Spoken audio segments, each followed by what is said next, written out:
స్వామి ఆలయానికి వెళ్ళినా మీరు అక్కడ ఆకు పూజ కైంకర్యం చేసినా దానికి పూర్తి ఫలం మీకు వస్తుందో రాదో తెలియదు కానీ ఇవాళ మన క్షేత్రపాలక ఆంజనేయ స్వామి వారి దగ్గర చేసేటువంటి ఆకు పూజ ఫలితం సంపూర్ణంగా వస్తుంది. ఎందుకంటే ఇది శాస్త్రబద్ధం.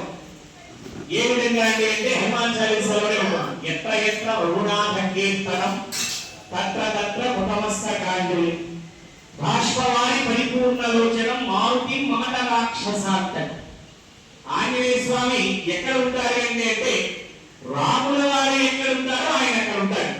అంటే విడిగా ఆంజనేయ స్వామి పూజ చేసినా ఆయన మన సంతృప్తి కోసం అక్కడ పూజ చేస్తాం కానీ రాముల వారి ఆలయంలో ఎదురుకుండా ఉన్నటువంటి ఆంజనేయ స్వామి వారే ప్రత్యక్షంగా స్వామి కొలువై ఉంటారు అని శాస్త్రమే చెబుతోంది. అంత విశేషమైనటువంటి స్వామి మన ఆంజనేయ స్వామి రాముల వారు ఎదుర్కొంటా ఉన్నవారు.